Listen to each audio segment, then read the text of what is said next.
Hello, Gonky. Hello, Mover. Hello, people of YouTube, Rumble, Twitter, Twitch. Welcome to our. This is the first time we've live streamed to the entire World. multiverse. Yes. And also, this will be a podcast. So, hello, those of you that are watching or listening on your drive. Don't watch while you drive. It's bad. Yeah. But you can listen. I've done it before. Yeah. What are you drinking, Gonky? A beverage, man. Cranberry and no. Yeah, this is for if you're over 45, you drink this stuff. Cranberry juice, right? It's a cherry limeade. Oh, okay.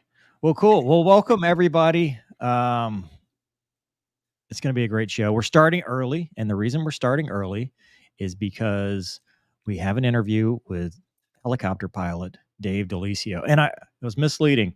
He was an Air Force helicopter pilot, Coast Guard helicopter pilot, Army helicopter pilot, civilian helicopter pilot. He's flown all the helicopter things. Yep. Maybe even Airwolf. I'm not sure. He probably can't tell us. He can't tell us that, but we've got a lot to talk about. So this is our first time trying just doing a normal show and then doing an interview. And it's actually the first time Gonky and I have interviewed somebody together. So God help us all. Buckle up. Yeah. And so you've been gone, and thanks to Shanghai for stepping in. Go check out Shanghai's channel, Warthog Wednesdays.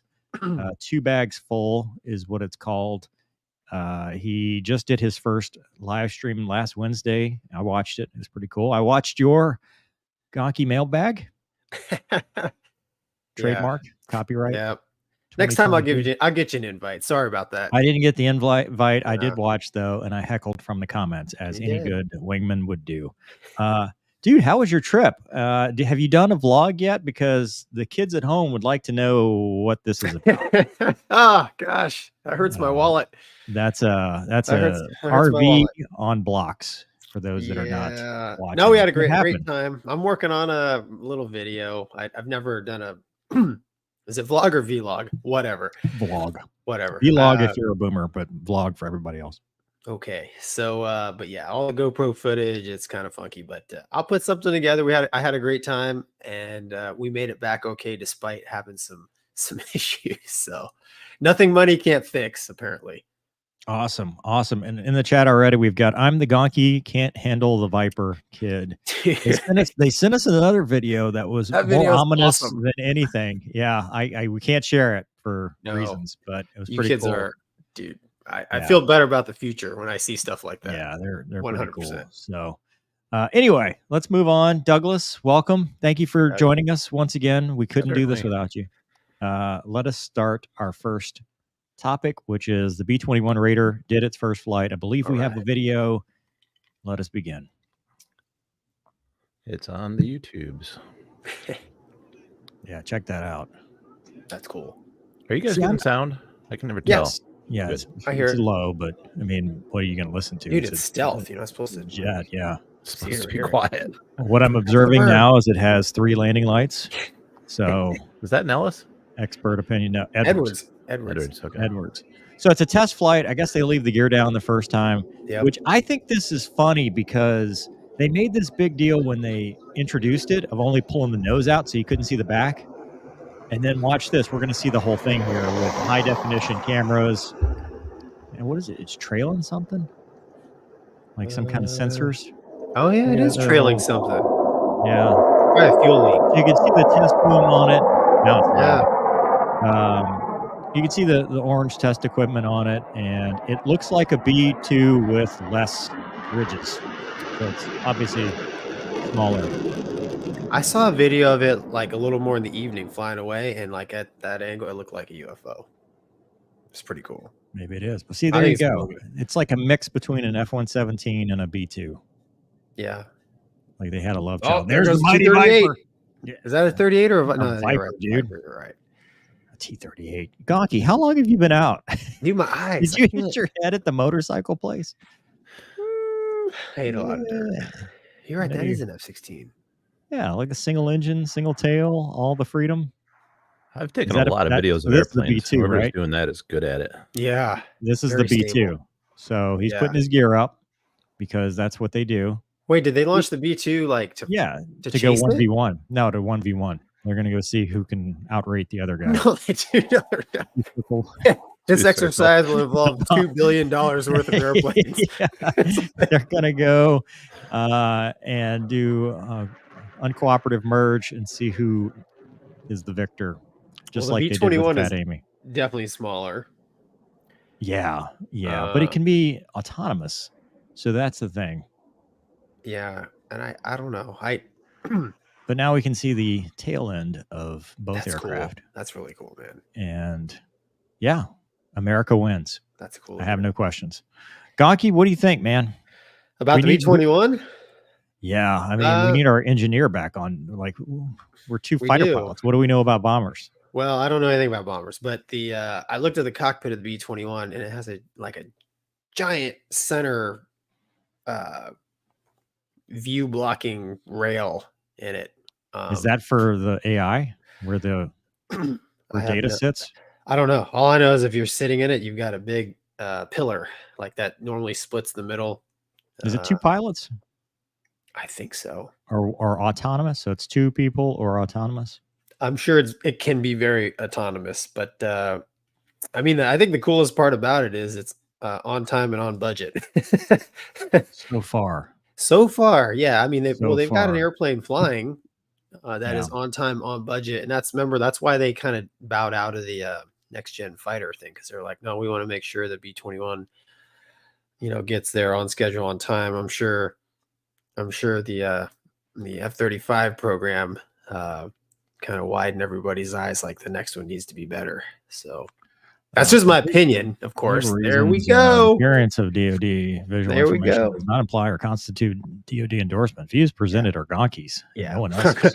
And I don't know anything about bombers or fighters or anything. Yeah. So I don't know anything about bombers. I can just say that it looks cool. Yeah, and it's good to see it flying. I like to see airplanes fly. Yeah, I like how they named it after the Doolittle Raiders. That's cool. This was a Cerberus. Is the code name for the Cerberus, right, Douglas? Wasn't that what they were calling it? Did you see that? Am I the only one that see that? Cerberus, yeah. It's in the. Is that liable to be in the? I don't know where it is. YouTubes? Okay, well, cool. Thank you for that, and all the things we've got. Bailey says can't be a true airline pilot without owning an RV, trailer, or a boat. Thanks for all you two do. Always listen to the podcast in my drive commute. See, there's somebody who listens. Wow, Billy. Look at that airplane in his. Thanks. Wow, that's a Delta jet. Yeah. Oh, Doug, pull up the Delta. I forgot to add this one. The Delta dude with the FFDO. We'll get to that one here in a second. Okay. Owning an RV. Yeah. The firearm thing. Hell, I'll pull it up, so to speak. I'll go looking for it.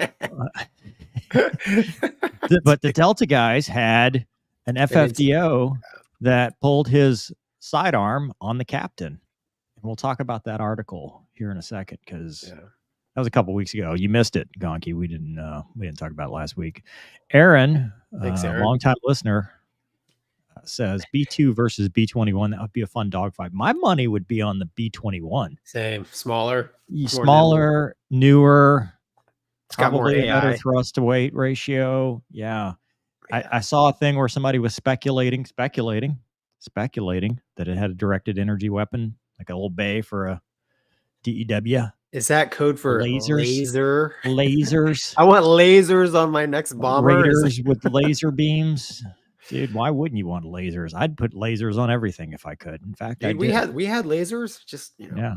Hey, speaking of lasers and fancy stuff, I just finished writing my latest sci-fi novel, first draft today. Wow.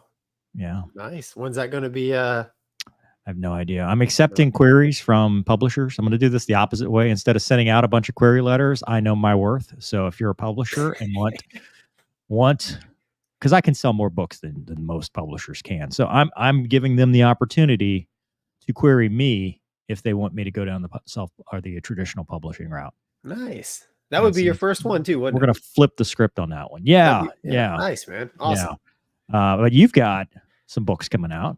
I do. What? I mean, you're like, you've gone from zero to mogul in like 6 months. No. What? No. Dude. I just, my stuff is just coloring and kids, man. I don't have the mental. Not coloring kids.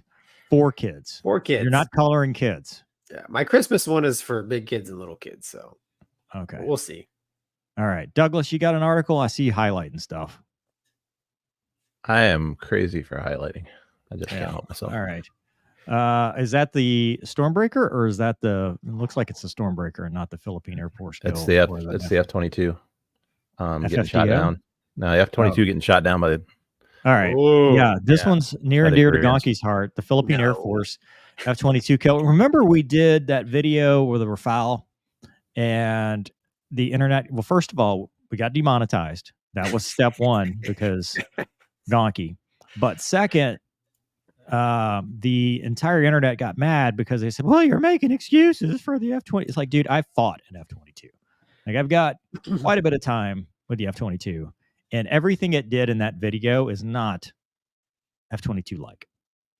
Yeah. And now here we are, and the Philippine Air Force has the F-22 kill, and you've got a T-38 video doing an unobserved entry on an F-22. Like, I've killed F-20. Have you killed F-22s? Yes. Yeah. Here's the thing, like, it's on paper, the F-22 wins every time, right? Right. But in the real world, maybe not so much. Well, it's situational. Was the F-22 Red Air? Was he aware? Was he in his block? Was he screaming through your block? I've had that happen a few times. Was it a student? You know, I mean, new wingman. All right, Douglas, go. Hit it. I'm afraid we don't have the kind of detail that you just asked for. Of course. I couldn't get what killed it? What was it? Oh, okay. I can show you that. Well, hold on. Here we go. Oh, wait, nope. Scroll up. Enhance. Up. Just start with the reading. Ooh. Okay. What you and I switched sources on you, so if this doesn't sound familiar, I apologize. The U.S. F-22 Raptor was tagged, I guess you would say, killed by a Philippine Air Force. What is it? FA-50 in Cope Thunder 2023. Oh wait, your article, go up. It actually says what it did. It says it went toe to toe. You highlighted it, but then skipped it. I didn't read that part. The last time the two were in an adversarial role over the Luzon skies, the Philippine Air Force went toe to toe against the American warjet and even claimed a kill against the F-22. They claimed this feat in a journal. I wrote it down in my journal. Veronica made a very funny joke today. Fox 2 kill one Raptor, right-hand turn. Okay. This was unprecedented achievement in history. Yeah, I picked the Eurasian Times because I just love their writing style. Defeated a 5th-generation fighter in simulator combat. Dude, I have called a kill on an F-22. Oh, yeah. Left-hand turn. Yeah. I've witnessed. Yeah. And a T-38A. Yeah. So. Dude, that looks like an Eagle, by the way. Well, it's got 2 tanks. So it looks like an Eagle. You see the little tanks that are protruding from the wing. So it's a Raptor with in the ferry configuration. Yeah. Good luck. Listen, we're not saying the FA-50 is junk or the Philippine Air Force sucks. It's just, they probably did get a kill. I mean, it's not like me and Mover are saying, okay, you shot a Raptor, but it's not newsworthy. It's not newsworthy. And what drives me nuts about all this is that people extrapolate, right? They go from, hey, they think it's a video game. They're like, it had a 300-to-1 kill ratio at Red Flag. And it's like, dude, I don't even remember I've been to Red Flag. There was never a tally board on how many kills. It was, did we achieve the objective or not? Yep. The media loves to do this like it's a video game and that they went full up, full up, and then all of a sudden everybody lost. And it's like, well, one guy was probably handcuffed as Red Air. One guy was probably handcuffed in some levels as Blue Air. There were training objectives, and they had this overarching mission goal. Yep. And it's like, whose line is it anyway? The points don't matter. Nobody's keeping score. What they're keeping track of are mission objectives, tactical objectives, training objectives. They're not. Yeah. There's no kill ratio. Well, I mean, you make a great point. So, like, when we were flying Red Air and the Hornet, if we were simulating MiG-21, I'm not going to do any crazy high alpha Hornet stuff. If I find myself in engagement, I'm going to try to replicate what a MiG-21 would do and its performance. Right. So, I mean, the Raptor could have been doing that. We don't know.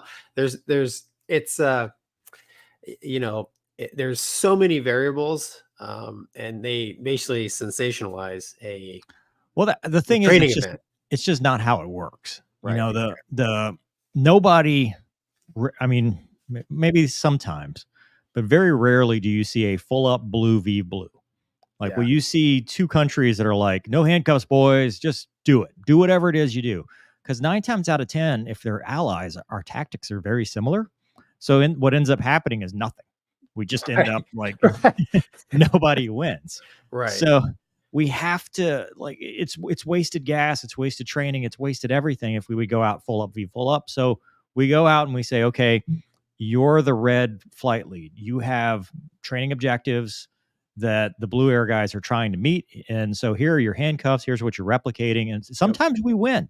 Sometimes, I mean, you know, we always used to say when we win, America loses, because if we as Red Air go out and kill a 5th gen fighter with a 1st gen trainer, it's not good. But then that's training. I mean, it goes back to the mental health minute last time about failure. Sometimes you have to fail. Yeah. Yeah. I mean, but you know, good on them. It's fun to get that kind of footage, you know, and I'm sure it's hanging up in their bar as it should be. Yeah. But well, and we did that too. I mean, we had the paintings of the, you know, Fat Amy, F-22, F-15, F-16. You know, if a T-38 got a kill, right, it was a source of bragging rights to us. Right. But does that mean a 1972 T-38A is superior to a 5th gen fighter? No. Not even. No. Not even close. Not even close. No. But hey, good job. And that's a cool jet, by the way. I love that. That takes nothing away from the F-850. Yeah, that's a cool aerospace vehicle. Yeah, same. Man. I'd love to fly it. Yeah. So, from the kids at home, John says, "You heard it here, folks. Lasers on our military aircraft, high wings fighters. Next wing's coming soon. Hell yeah, yeah, do it. It all comes down to the pilot in the box, so to speak. Yeah." Yeah. D Stu says, off subject, but thoughts on Afghanistan combat vet Air Force intelligence officer David Grush stating USA has recovered. We did a whole video on that.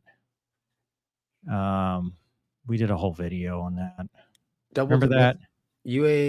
That's the guy. Remember we did the alien thing, and it was Fravor and the intel guy. Yeah. He was kind of the sketchy-ish dude that was on there. His answer was, we can talk about it in the skiff. We talk about it in the skiff. Yeah, he was that guy. You know, the one that went to the IG, which I'm like, basically our thoughts on that, Stu, was they should have had that entire conversation in a secure space to actually answer the questions. Right. Yeah. Garrett says, love the helmets. Gonky ripped the 160th Special Operations Aviation Regiment guys. Thanks, Garrett. What it is. Yeah, it's very unfortunate. They had a helicopter mishap. We're not going to speculate or anything, but definitely, you know, nickel on the grass for those dudes, because that sucks. And then TIE fighters, more like TIE fighters. Yeah. There you go. We dude, when I was in Malaysia, we did a little exercise with the Thai Air Force, and the best part was at the end, man. They did all the food and the catering. Oh, so good. All right, and so moving on to our next one, Gonky, this one's yours. Hit it. The Stormbreaker. I don't know, Doug. Is there anything to read? Did you get the article? Let me do this. Look at that highlighted. Naval Air Systems Command on 6 November revealed it has granted, am I muted? No, good. Early operational capability to the Stormbreaker. Certification was granted in October. Fielded under the service designation Small Diameter Bomb 2 SPD-2. It's an air-launched precision standoff weapon. We'll give our warfighters, I kind of highlighted a lot here. It's already in service with the F-15. It's being looked at for the F-35. One of the cool parts I thought was it can be launched and then provided with targets via data link once it's en route. So there you go. Yeah, it's a pretty smart weapon. So when I was in OEF and OIF, they were just starting to talk about, they called it like the low collateral damage bomb. And I don't know, Mover, did you carry anything like that on the F-16? Like, because our standard weapon was the 500-pound, you know, laser bomber GPS bomb. And they were like, we want to blow this building up, but not this one. So they were looking at a smaller.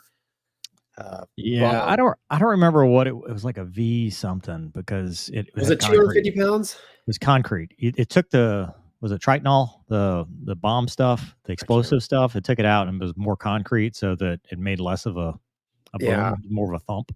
Well, so like when I was over there were some instances like if you're danger close, or if there's things that they don't want damaged. Basically, the gun was your most precise, like least collateral damage weapon. This thing is cool because it's 250 pounds, and like you said, Doug, it has a lot of smartness in it, and obviously the wings pop out. Kind of reminds me of like maybe a small JSOW, right, Mover? Yeah. So we shot those. We shot one of those at Miramar. Yeah, a JSOW shot. Yeah, JSOW. Oh, yeah. I did a little research on. I don't know how fast this thing glides. I mean, obviously it's subsonic, but I think it's super cool that you can basically launch and leave it, take out be very precise with your targeting, and keep you out of the SAMWES. But yeah, cool weapon, and we'll see. I mean, I don't know. I'm sure maybe we'll start seeing on pictures of Hornets. Yeah, there you go. I was looking up the GB-38 that you were talking about, but I cannot find it. Yeah. I'm not as skilled as Douglas. So Renee wants to know, what is the RAG, Gonky? That's basically the replacement air group. So it's the B course. That the Air Force would call it the B course, the basic course. It's where it's your transition course. Yeah, it's where you learn how to fly the F-18, F-14 Tomcats. Yep, Tomcats. Yeah, it's your initial training in whatever helicopter or transition. Or transition. Yeah, exactly. Your weapon system, if you will. Janitor is back. Belated Happy Veterans Day to Movie and Gonky Show. I love it. That sounds like something in Thailand. That's how we don't get demonetized. The Movie and Donkey Show. So it's Thank code. You for the show and your service. You're welcome, man. Aaron says, how would this compare to the Slam ER? Smaller. Okay. Less boom. Gonky, were you in Meridian? I was stationed there. Nice base, big snakes. Were you in Meridian? No, I was a Kingsville. I was a Kingsville guy. Yeah. Okay. All right. Moving on. We've got a mishap that we witnessed. Douglas, Lancer 4PT. That one. So I haven't had a chance to highlight this. You don't have to highlight. Just show the video. Oh, okay. Ooh. Make it big, so to speak. Are you making the ooh noises, or is that? Yeah, that was me. That was horrible. Is this your first time seeing it? Oh, dude. So I was talking to my also cop buddy, and I showed him that video, and I'm like, how would you write the accident report on that? I don't think there's an airplane in LA crash. It might be. I've never needed one, but I feel for the police that has to write the accident report. No, L20. Is it L29? One more time. Boom. Clearly the car was speeding because he couldn't stop in time. So what they've reported is that he went up to 25,000 feet. So a Lancer 4, right? Very slick airplane. Almost impossible to insure. I looked at buying one back when I first, like 2018. It's turboprop. 2017. 2016, 2017. Because I was like, man, I need something to go cross country to go to Tyndall or whatever. And at the time they were like 200 grand. And the reason they're so cheap is because if you get the non-pressurized version, they're very hard to insure. Actually, they're all very hard to insure, but the non-pressurized version, it's almost a 300 knot airplane, and they're very slick. They don't slow down, and they get into the hands of people that have never flown that kind of speed in their lives. And all of a sudden they're overrunning runways, their final turn spins, stall spin, all kinds of issues because of that wing. And then they went and made it pressurized, which we had a guy in our squadron that had a pressurized version. Then they added the turbine, which that one did. So what happened, he gets up to 25,000 feet. He has a pressurization issue. He does a rapid descent. He does a go around on his first approach and then comes in, overshoots the runway. He doesn't go to beta, which I read that it does have beta on the turbine, and off the end he goes. I mean, I can't imagine. I had a Glass Air and that thing had no brakes. I mean, oh yeah, brakes on those little things. I mean, they're just, well, it's made for, that thing is literally made for speed. I mean, yeah, everything about it, the gear is small. I mean, everything about it is made for efficiency and speed. It's an awesome airplane. Yeah. So, but yeah, nobody was seriously injured, which is, except the Lance Air. yeah. Brought a tear to my eye. That's such Dude, a nice airplane. It was like 10 grand a year back then. I can't imagine. It's got to be, I've heard people, it's like uninsurable. You know, you're self-insured at that point. I mean, or liability only. Just right. Because who pays for the car? Right. I mean, yeah. And the fence that he went through. Yeah, they will send you a bill too. You'll get a bill I for know. the fence. You'll get a bill for everything else. So, yeah. Baghdaddy Mike says, "Hey gang, love the channel, love the content. Happy Thanksgiving and thanks for all." Thanks, Happy man. Thanksgiving. That's next week, isn't it? I like that medium speed, some drag. Yeah, right. Yeah. John says, "Mover, we turn it over to Highway Patrol troop traffic, NAT." There you go. Damn right. There you go. They must have some kind of, although they love, if they can figure out a way to make it, oh, well, there was a domestic involved. So guess what? This is a sheriff department thing. They will hand it off if they can. Don't make any mistakes. They don't love handling it any more than we do. They'd probably figure out a way to handle it to the NTSB. You guys write that extra report. Those were very expensive sounds, Aaron. Yes. Crunching of carbon fiber and fiberglass. I missed it. I mean, his gear had already collapsed, right? When the video, yeah, he landed on his gear, and then when he went off road, okay. Yeah. And then Janitor's back says the accident was just down the road from me every time I drive by that community airport. So it's a community airport. Oh, wow. Oh, so the gear's still down. Oh, there it is. Okay. And now it's not. Gosh. I have to look. Nice airplane. That's a 4-place airplane, isn't it? Yeah. Yeah. That's why I was looking at it, because I could throw the dogs in the back. They got a little bench seat back there. You know, Kaiser could have, back when, you know, he was you still could have stopped and picked me up and we'd head over to Tyndall, chip in for some gas.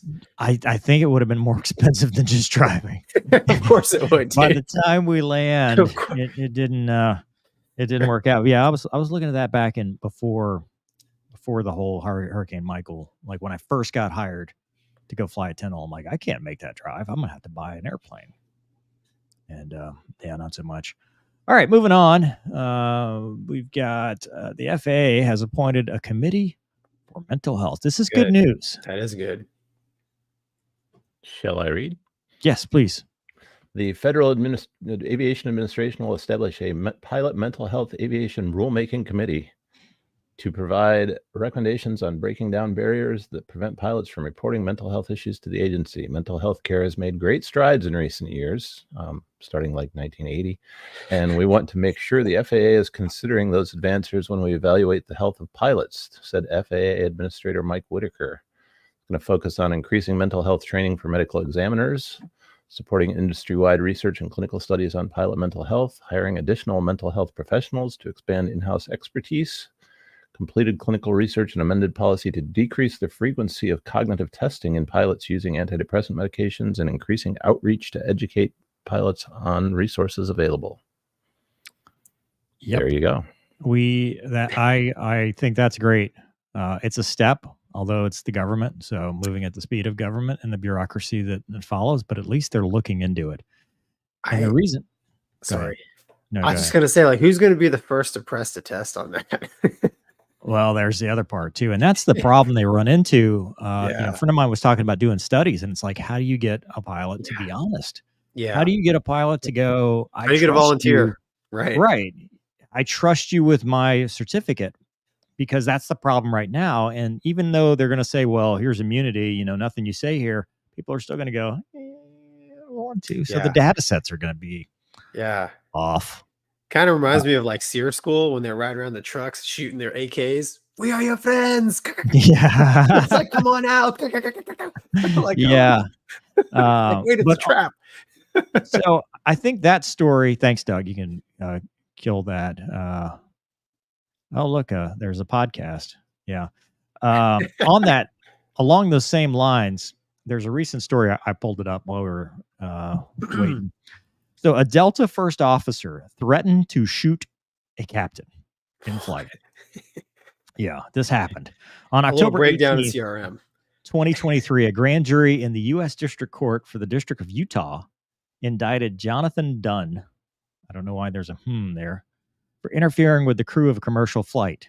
Dunn was a first officer with Delta and a member of the Transportation Security Administration's Federal Flight Deck Officer Program, meaning he was authorized to carry a firearm.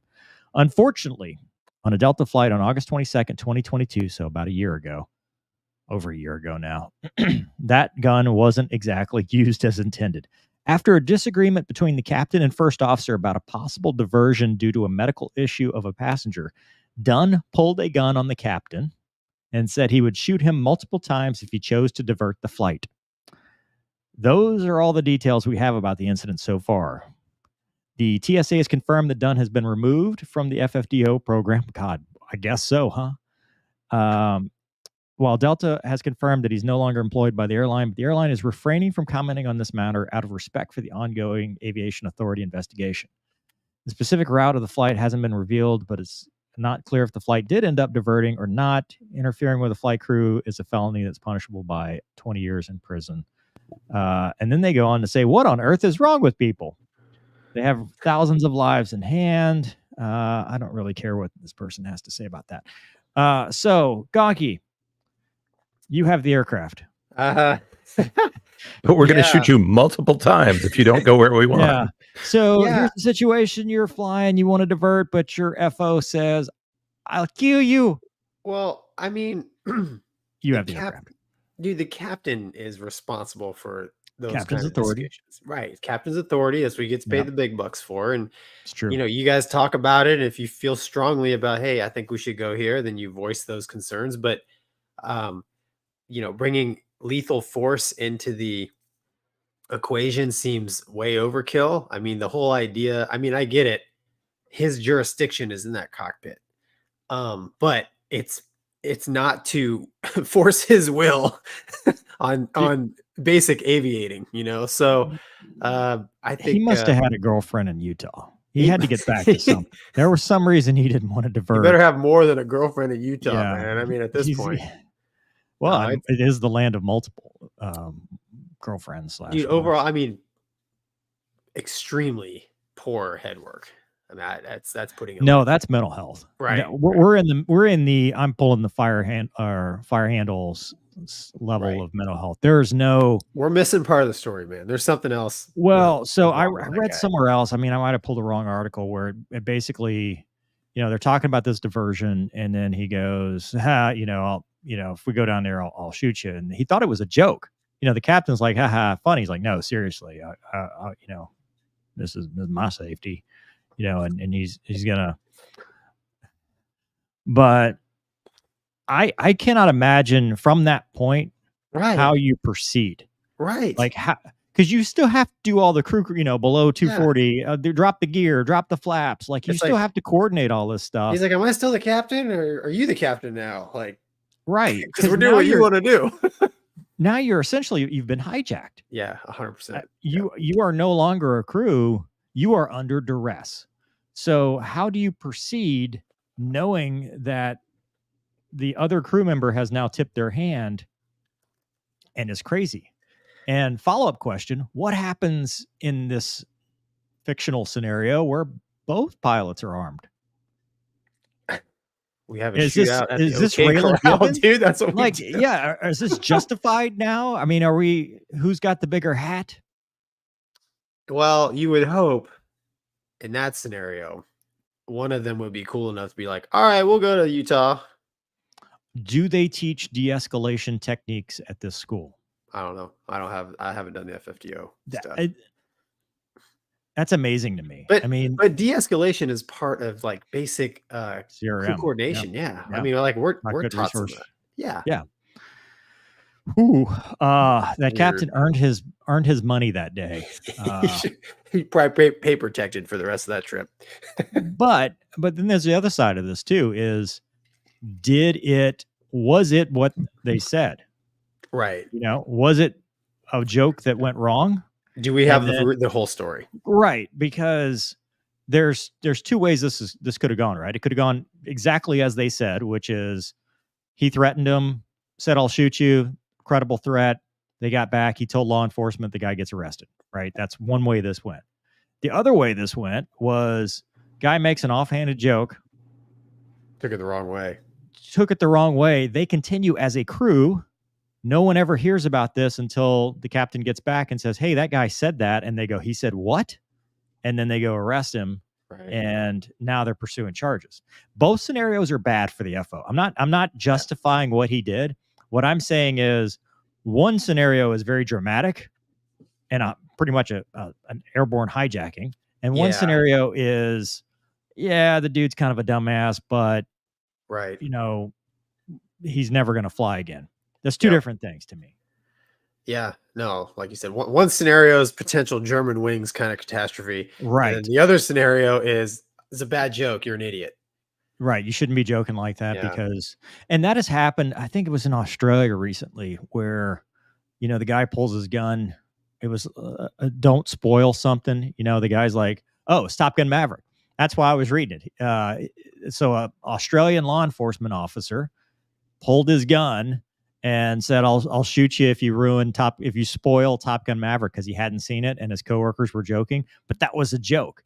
It was just a really, really terrible, terrible joke, which never joke with firearms, people. No, dude. This is never joke with firearms. Don't say bomb on an airplane. Don't joke about anything that can kill a whole bunch of people in a short amount of time. Just don't make even dark humor. There's no reason for that. But what I am saying is sometimes people are stupid.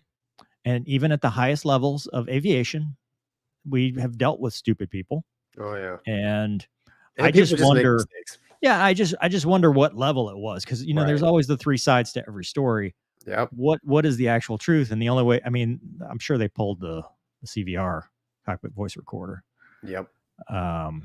So anyway, thank you for that. Doug, did we have, okay, that we're going to save that helicopter one for our guest, which we'll get to a couple of the chats from the audience here, and then we will move on to our interview. I see Dave is ready in his cameras working and everything. So I'm excited to hear from him. And let's see, where do we, who knows? Would you guys ever consider going to the Freedom Factory in Florida and shooting some cool aviation automotive content with Cletus McFarland? Do you know him? Because yes, I've watched his videos, of course. Yes. Now I'm asking who knows. If who knows him, and we get an invite, I'm in. 100%. I'm in. Yeah, he's got some good videos. Yeah. Hell yeah, brother. Bailey Davis says, how long till the FAA realizes they're the reason for my mental health issues? For legal reasons, this is a joke. Yeah, you know what? It's a good joke, Bailey. I like it. Yeah. I love a good joke, but not one with a firearm. Clearly, Mr. Dunn has forgotten the only three rules phrases of being an FAA. I don't know them. I know they're similar to being a wingman. Two Joker bingo, lead your own fire. I'll take the fat one. What does a FO say? Gear clear? Gear confirmed? Like, what do you... I know it's... I think the we're on fire one, and you'll take the fat one is... I don't know what the third one is. Well, but it's airlines, so now I don't think you can... It might... Never mind. I'm going to get canceled. Yeah. Aaron says, I really hope the pilot said, surely you can't be serious. Stop calling me Shirley. I hope it was... Dude, I've been on a Justified kick. Have you ever seen Justified? Their show? Oh my God, you have to. You have to. That and Ghostbusters. I know you said you haven't watched the new Ghostbusters Afterlife, which a trailer just dropped. I know. And I'm super excited because that is the only career I have yet to fulfill. I have yet to try. All the movies in my childhood, I've tried to do, at some level, all of them. I've not become a Ghostbuster. And the only way to do that, Gonky, is for us to start our acting career and be in the next movie. Yeah. Okay. So we just have to do that. 2 for 1. 2 for 1. That's right. 2 for 1. John says, why did I see the scene for Broken Arrow in my head when envisioning this FO and captain argument? Oh yeah. You can't even make it up, to be honest No. with you. Like, it's very hard to fathom, because that's a big responsibility. I mean, to go through that entire program, granted, it's like a week, but you're still entrusted. You're a professional. You've gotten to this point in your career. He had to know this was not going to go well. And that's why I go back to mental health, and it's a joke gone wrong, because otherwise you're exactly right, Gonky. This is Germanwings. This is a sociopath. This is a psychopath. This dude should never have been in an airplane ever. Something's wrong. Something snapped. Yep. Because anybody knows that that's not going to fly. No. Like, it wouldn't fly on the ground. It wouldn't fly with your Uber driver, much less the captain in the company that you work for that's paying you a whole bunch of money. Now, granted, this was before they got the new contract, I think. Look, man, like after 9/11, like, it's thin ice. Yeah. In aviation, like if you do anything remotely weird, expect people to straight up tackle you. Flight attendants to, meet the Fockers. Don't say bomb, bomb, bomb, bomb, bomb, bomb, bomb. You can't say that. No, dude. No, exactly. Everybody knows now. Like, you can't, like I said, since 9/11, it's been like, okay, everybody just be normal. He should have been real cool about it, like Raylan Givens, and ejected one of the rounds and thrown it at him. Been like, next one's coming faster. If you're gonna go all out, if you're gonna go with a bang, if at least be quotable. So when they pull the CVR, there it is. For legal reasons, that was a joke. Please don't ever do that. No. I do not give such advice. D Stu says, I saw an SR 2022 was used at the Air Force training field for new pilots in Colorado Springs. That's the IFT program. I didn't know the Air Force uses those planes. Yeah, it's for people that don't have their PPL. I don't know if it's still I think it's just the initial 20 hours. Like, I don't think they get you. I didn't know they were using a Cirrus, man. Yeah. For that. It might be a Diamond now. I don't think it's a Cirrus anymore. I think it's a Diamond. Well, Colorado Springs, that would be the Air Force Academy, so they perhaps special. No, this was a DOS Aviation. Oh, okay. It's a totally different thing. Bailey says 3 phrases for an FO. I'll take the chicken. First beer's on me, and I'll take the fat one. Oh, Bailey, thanks, man. I learn something every day. Thank you for that. And Mark says, Gonky and Mover, thank you and belated Happy Veterans Day. Miss your face. Gonky, thank you for both Mental Health Minute. Oh, yeah, we got to do that. It is so relevant these days, and I love how you two continue to serve by helping others. So Vasquez was one of the ones that painted or that taped up this bad boy right here. So he was one of the guys that took care of my gear. So thanks, Mark. Cool. Appreciate it, man. AWACS Band Dog says USAF has a Cirrus and Pueblo has the Diamonds. So there we go. Awesome. We're going to save the Mental Health Minute as long as I don't forget to the end, because I'd like if Dave has a take on it when we get there. If we have. So introducing our guest, because it's just about 7:30. We can't do a Mental Health Minute in a minute. I can tell you that. So our next guest has flown every helicopter pretty much known to man. His resume is incredibly impressive, starting in the Air Force and then flying for other services and then eventually civilians. So I'd like to welcome Dave to the stage. Hello, Dave. How are you today, sir? Fine, fellas. How are you guys doing? Thank you very much for inviting me. Thanks for being Dave. here. Can you hear me? Oh yeah, we hear you fine. You look great. I see the stink bug hanging from your ceiling. And you told me you've flown all the helicopters, but have never flown anything fixed wing. Is that except no? He's got 2 hours in the P-51, right? Yes. Yes. That's awesome. I went through OTS, and at the time, I always wanted to be a fighter pilot. Okay, so this is the 70s. I'm studying aviation. Didn't have the money to get a private or even get an orientation flight, but I studied lift and drag and all this other stuff, and go to OTS and get a pilot slot. And then when I'm told it's helicopters, and I did not know a friggin' thing about a helicopter. And at the time, the Air Force was sending guys directly to helicopter school with no fixed wing. They didn't do that before, and now they don't do it. So I never had an opportunity. Well, I did have an opportunity later in my career, but it was very, very unlikely I would get the 10 that they would take a helicopter guy and send him to fixed wing. And at the time, a helicopter guy going to fixed wing, the Air Force Pentagon said you can only do tankers and bombers. They wouldn't put you in a fighter. So I stayed helicopters. Dave, what did you what if you didn't start in a T-37, I think back then? What was your primary trainer?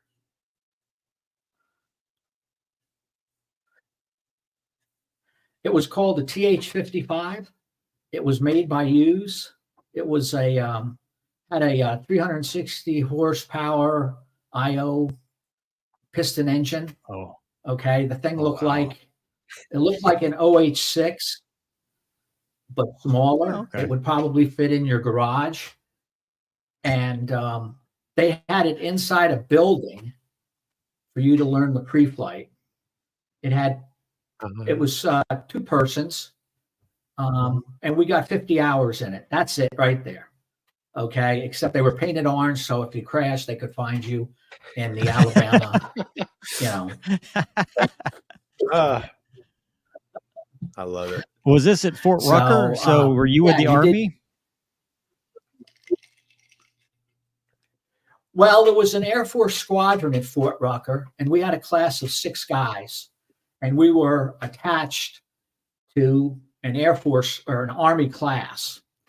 And the Army class that we were attached to were officers, and then there was a sister class of warrant officers.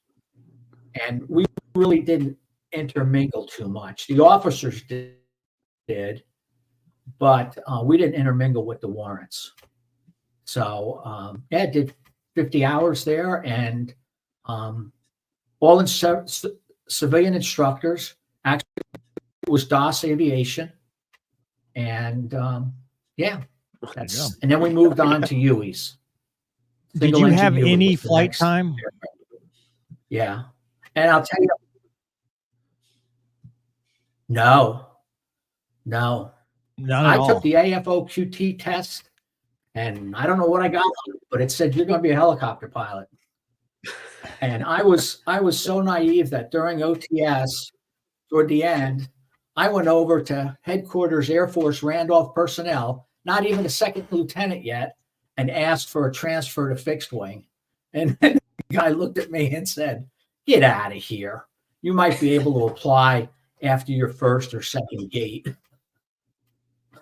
So I went down to Walker, got my nickel ride. Nickel ride. Is that what they call it? Nickel ride? Tell me about the first time you hovered.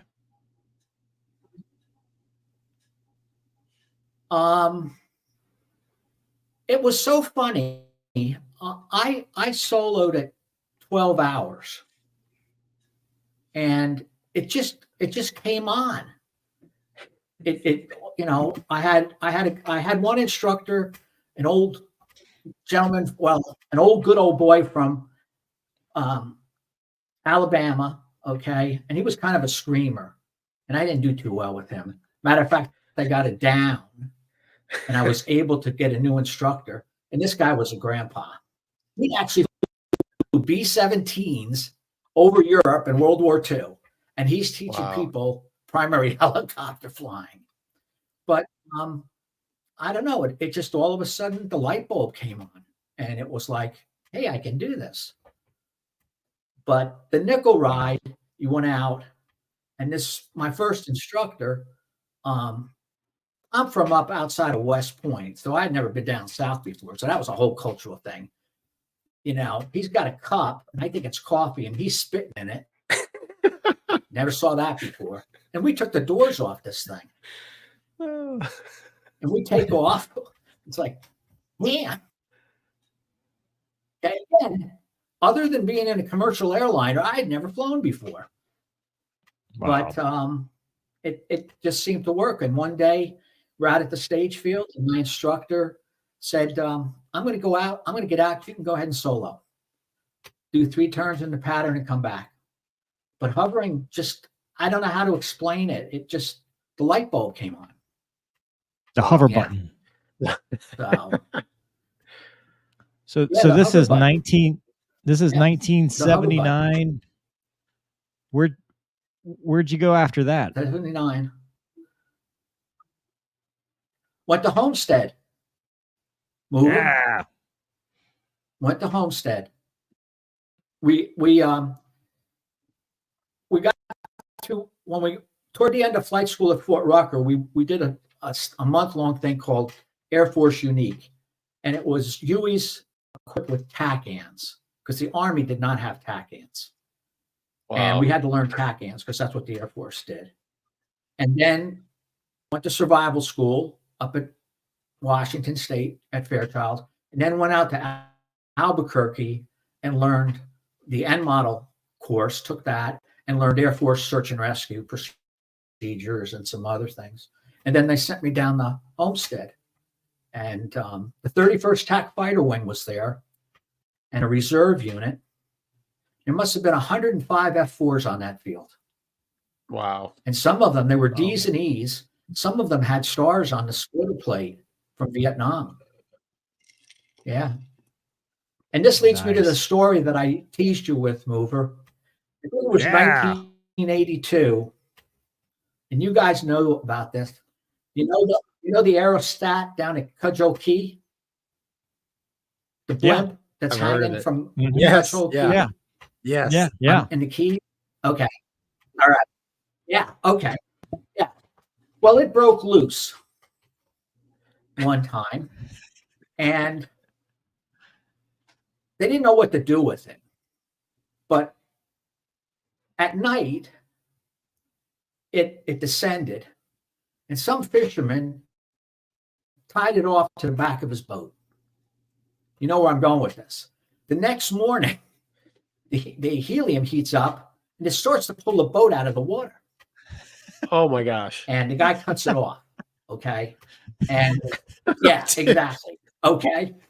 So at Homestead, we were a detachment of 3 Hueys. We had 7 officers, a bunch of enlisted. And at the other end of our building was the alert facility.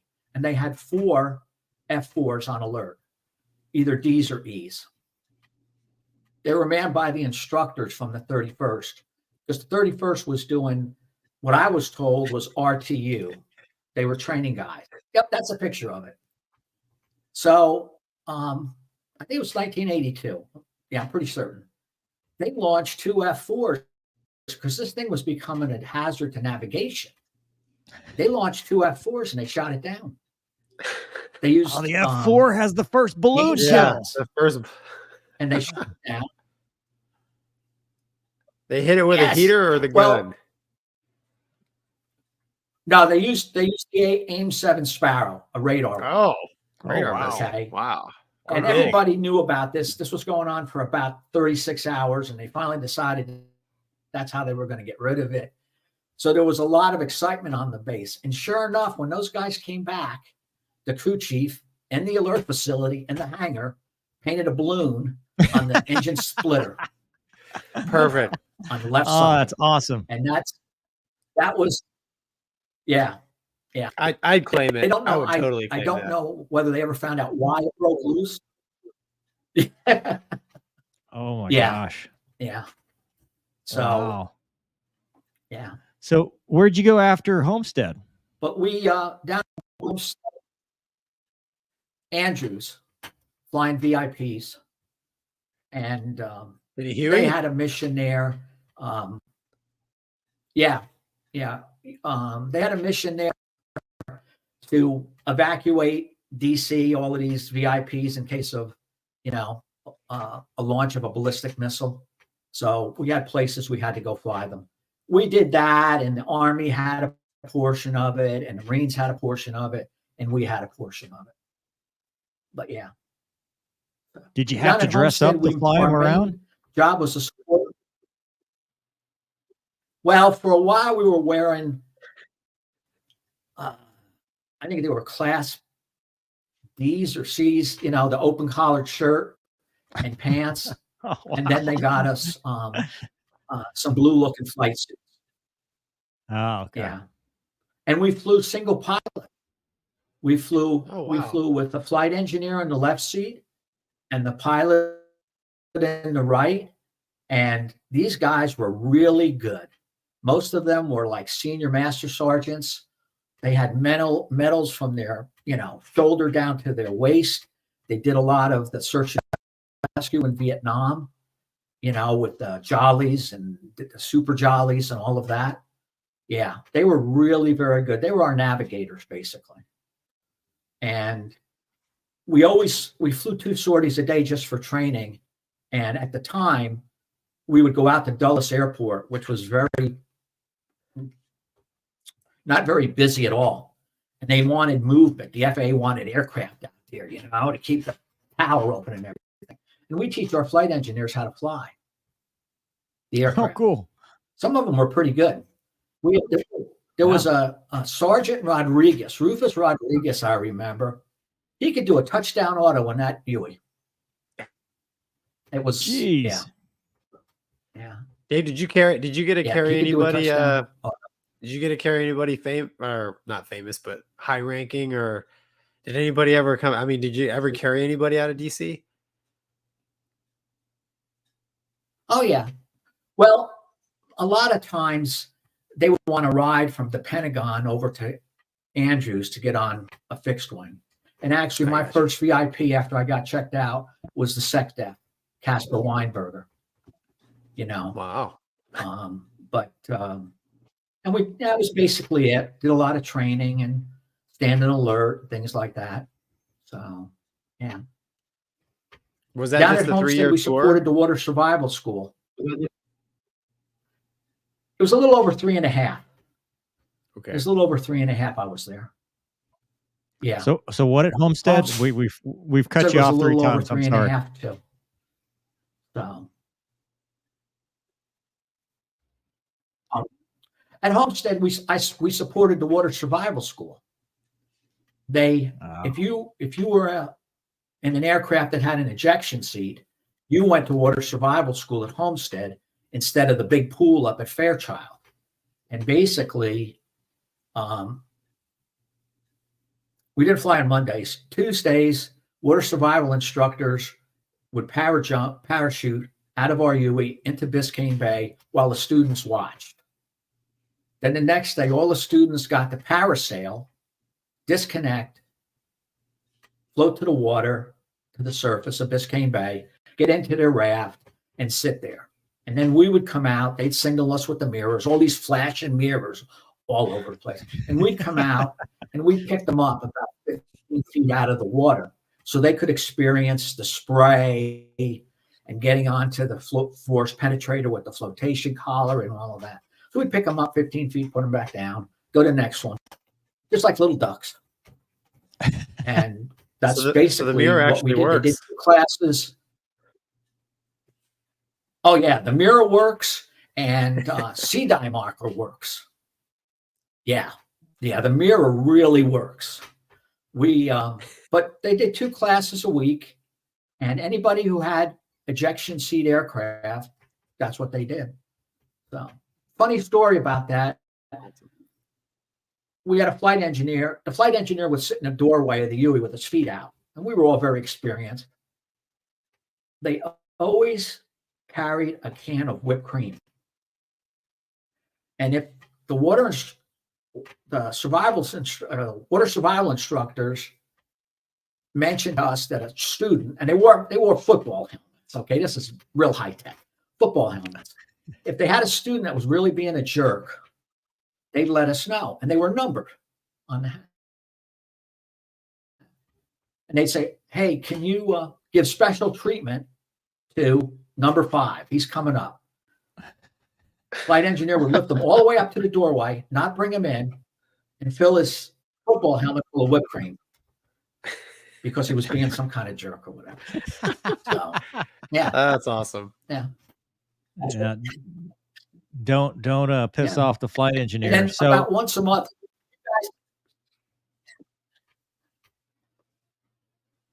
you guys would appreciate this. About once a month, we would take a group of F4 pilots up to MacDill for their, I guess, reevaluation of altitude chamber. You know, they had to do the altitude chamber, what, fellas, every 2 years? I think it's Something 4 like or that. 5. Yeah, It's So we fly them up yeah. to MacDill.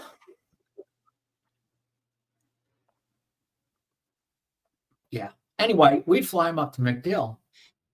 We always flew with the doors open in the back. They did not like that. Messes up the hair. In the back Oh, of the yeah. we would put the cargo doors all the way back. Yeah. Well, and we're at 500 feet going up the Everglades to MacDill. We didn't have air conditioning. Those guys never liked that. And they were strapped in, you know, and the flight engineers would give him a hard time because he'd get out of his seat with his gunner belt and sit in the doorway with his feet hanging out, looking out, you know. But yeah.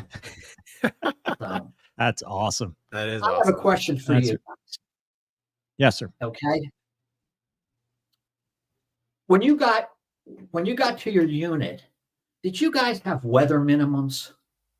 If you were a new F-16 or Hornet driver, 702. could you go out in any weather, or you had minimum?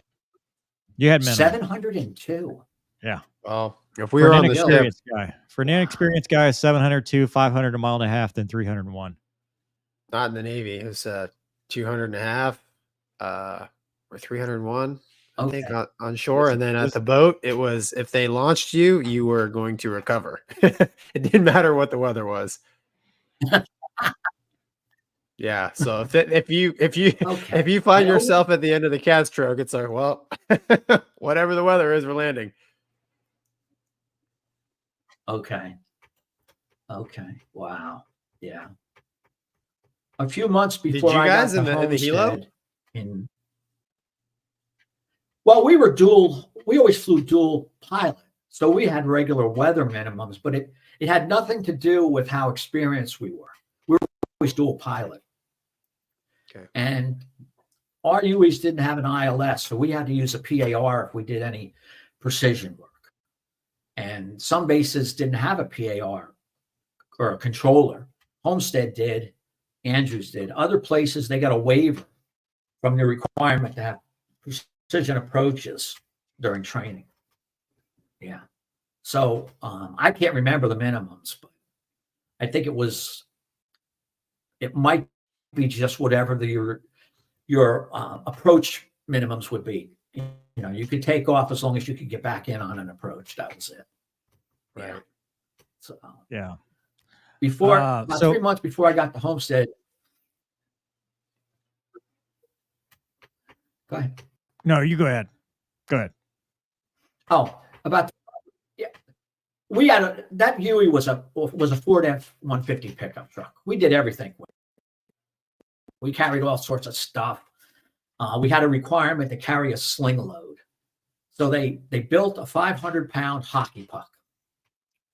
And we had training requirements to be able to carry that thing.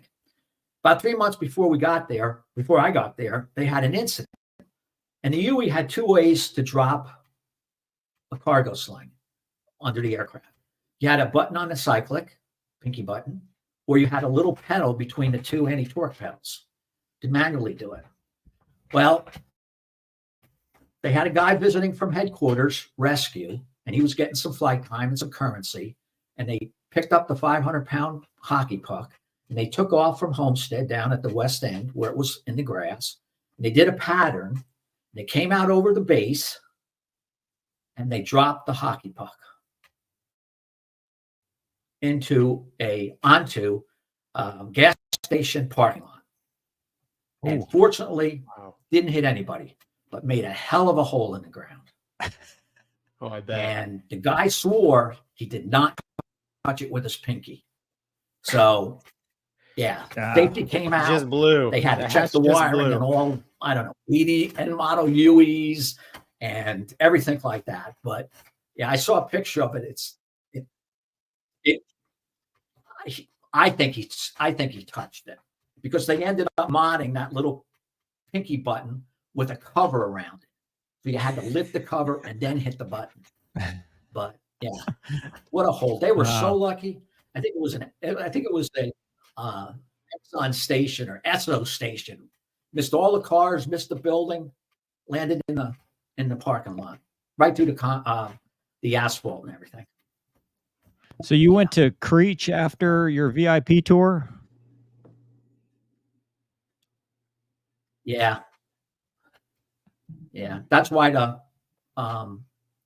stink bug is up on the wall, hanging from the ceiling. Oh, tell us about that. That was one of our missions.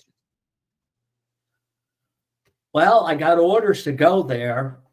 I knew of the unclassified missions, range support at Nellis, Red Flag, DOE, nuclear weapons testing, but processed in at Nellis.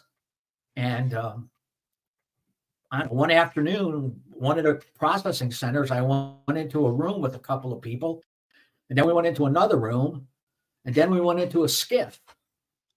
We sat down, like, whoa, what's going on here? And they showed us an aerial refueling film of the stealth fighter behind a 135. And they said, that's what you're going to be doing. So we did search and rescue for them.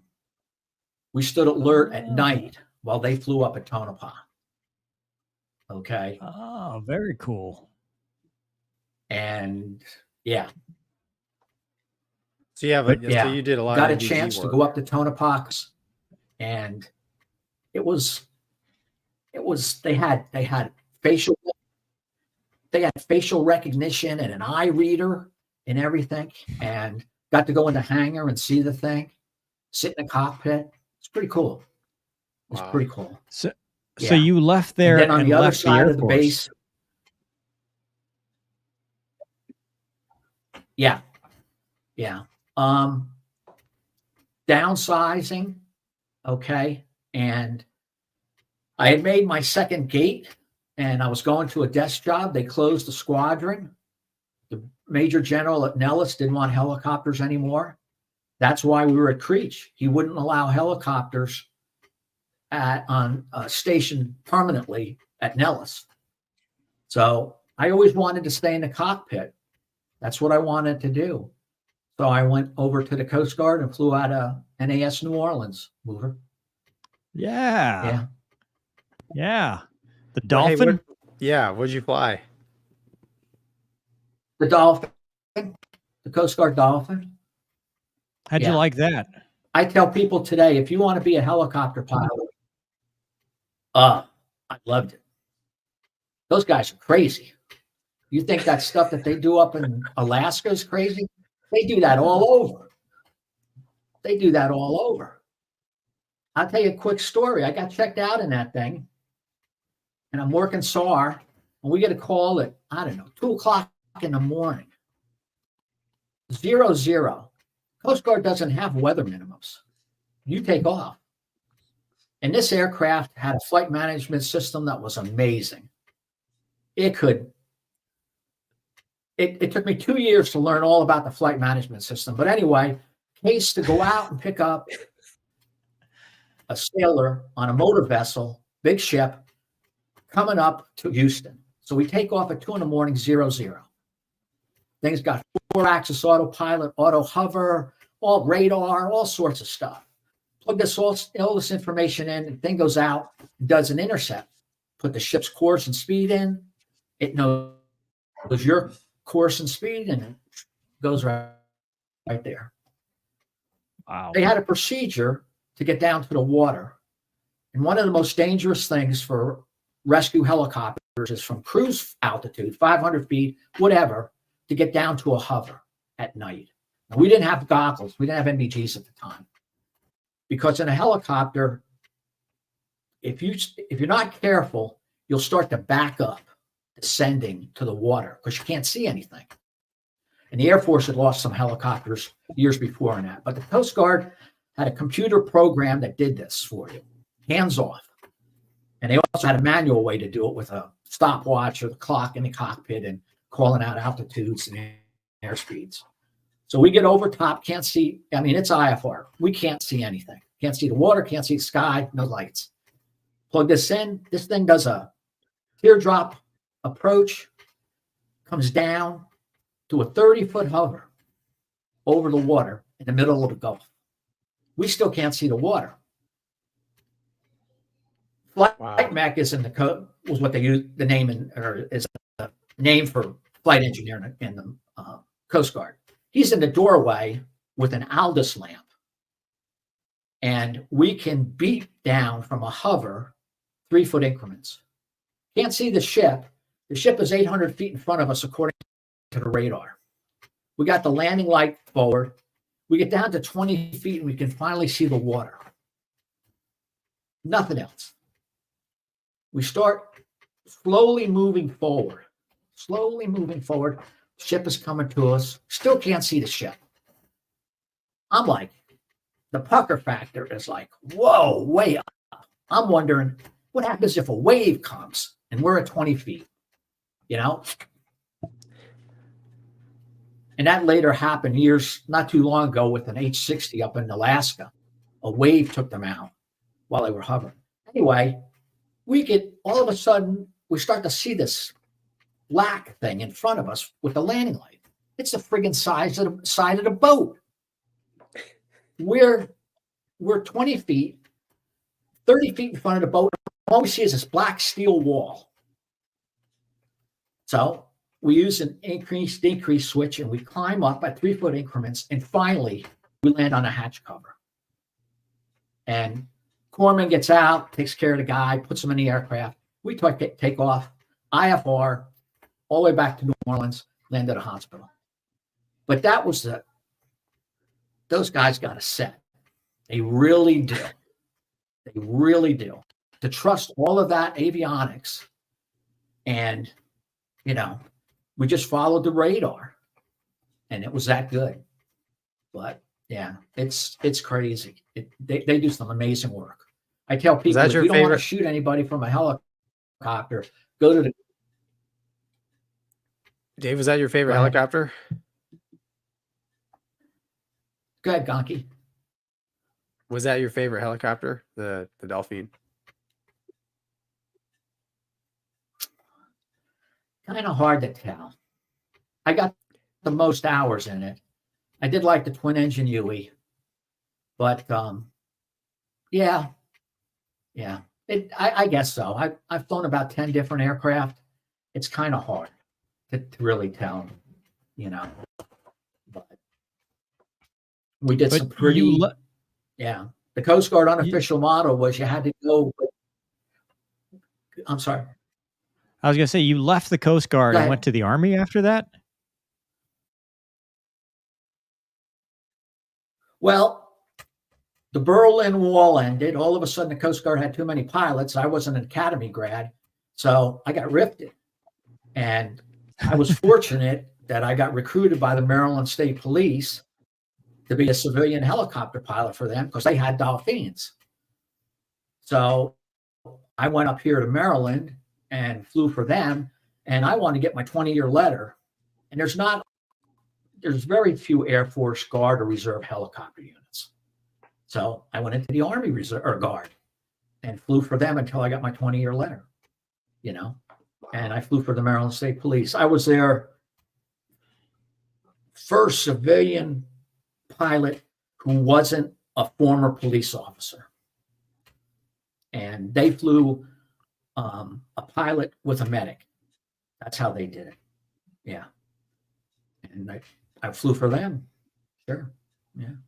Dave, did you have to do like the police academy or anything? I mean, you carried a badge and a gun, right?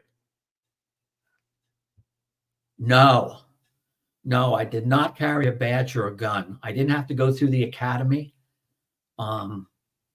Matter of fact, we could drive. There was a group of us, and now it's all that way. They eventually went to all of it. Because I needed military experience because we were doing single pilot IFR operations. and their trooper pilots that had gone through the 2-week instrument course in Houston weren't up to stuff. But that's a good point, Gonky. I never wore my uniform in public. I did not go into a 7-Eleven with a flight suit that said Maryland State Police because I had no way to defend myself. So we could drive an unmarked police car, and we did from different bases. Okay.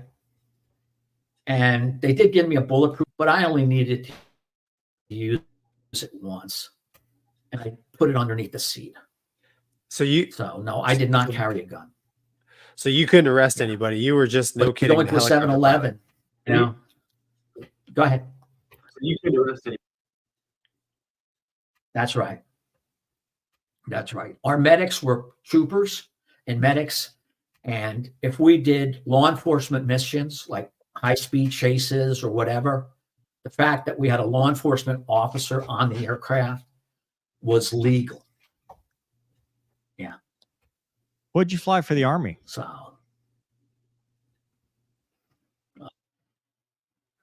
I started out flying F-model Cobras. And oh, Jesus. They got retired and I flew Blackhawks, A-model Blackhawks. Yeah. Wow. Yeah. Wow. So was the Cobra Cobra fun? Was fun. There you go. Yeah, it was really fun. And it was a really good instrument aircraft. It was very stable. It had a rudimentary heads up, which was pretty cool. I always thought that I would kill myself in it by pre-flighting because the damn thing was so tall when you had to get up to check the Jesus nut on top of the rotor system. I thought I was going to fall off the damn thing, you know. And the Black Hawk, I didn't get a lot of time in that. I got my 20 years or whatever, 20 plus. That was a lot of fun. That thing, this was just an A model, and it had friggin' so much power for a helicopter. You know, we would take off with a full load of fuel and 4 people on board, and the instructor would roll an engine back, and you didn't even notice it. It would take off from a hover like that. So yeah. Wow. Wow. How long did you do the Maryland thing, and why'd you stop? Was it a retirement? Well, I did. Yeah, it was. I got hired in 93 and I retired in 2009. And oh wow, we had an accident. We had an accident a couple of years, well, maybe a year or so before. And it was a retired trooper, wasn't strong on instruments. Some civilian operators turned the flight down and he took it. And he crashed outside of Andrews and killed him. They had 2 patients on board, so they killed 5. 1 patient survived. And after that happened, and I'd like your opinion on this, all of us military guys said, well, we need to practice more instruments because it was an inadvertent IMC instrument, an inadvertent IMC accident. The powers to be, who were not pilots, said, no, you can't fly instruments ever again. And that just, a bunch of us said, that's crazy. When you have an accident. That sounds like a government reaction. You want to train to prevent it from happening again. And their thing was, yeah, exactly, Mover. And I just said, you know what? The nights were getting hard. And I said, I got my retirement out of that. And they wouldn't let us fly instruments. So wow. I retired and took a few months off and didn't know what to do and went back and did it again for a civilian operator this time. So wow. I'm a glutton for punishment. I just love flying. Did you fly the Black Hawk too? I really do. Yeah. I've been doing a lot of talking and I've got a couple of questions for you guys. Mover, what would you like to see in an F-16 that you don't have now? I'm just curious. Mover in it. Yeah, me, Mover in it. me, ESA radar, and about 10,000 more pounds of fuel. Oh, okay. Really like it? Oh yeah, yeah. It's the best jet out there. Sorry, Gonky. Did it have any Hard to be bad humble at things 9Gs. that you had to be careful of?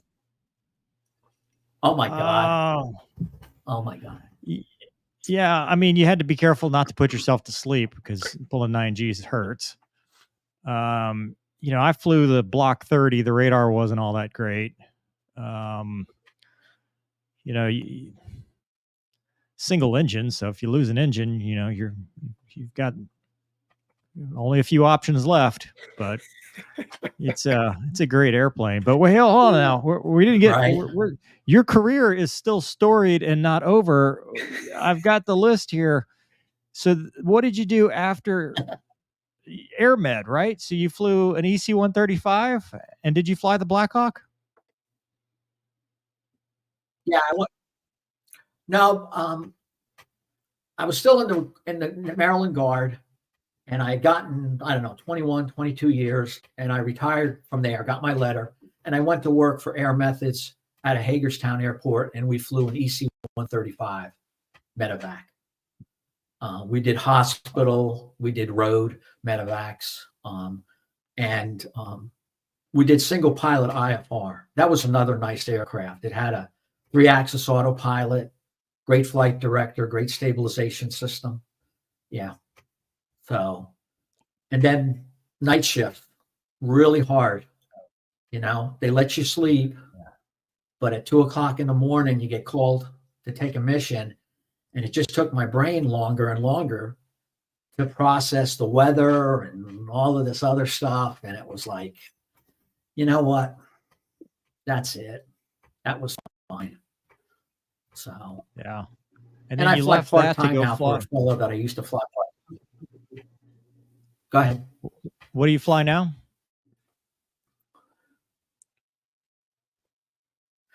I'm a SIC in an S-76. Sikorsky S-76. Yeah. Wow. Just part-time, Wow. trying to stay into it. Yeah. That's all. Yeah. I've we do been have working for this guy for many years. Go ahead. Go ahead. No, go ahead. There's a delay, so that's why there's a little bit of a lag, helicopter lag. Oh, okay. When I was working for the state police here in Frederick, Maryland, where AOPA is headquartered next door, I got to know this guy, Mike, and he had a Dolphin, and he said, "You want to work for me part-time?" And I said, "Sure." So that's when I started to fly for him. He had the Dolphin. We did 135 ops, did NASCAR, did casinos, did New York VIPs. And after 9/11, he sold the Dolphin, was out of business for a little bit. Then he picked up an S-76. And I've never gone to school for S-76 training. So I fly as a SIC for him now. Wow. Whenever he needs Is it me. fast? Mostly out of Manhattan. Yeah, it's about 155 knots is VNE. Wow. Great Wow. IFR platform. Great IFR platform. Yeah. And Wow. everybody loves it. That's if you're flying VIPs or charter, people with millions of dollars, they want to be in an S-76. Yeah. It's awesome. Janitor's back says, since you've flown all the helicopters, which is better, Airwolf or Blue Thunder?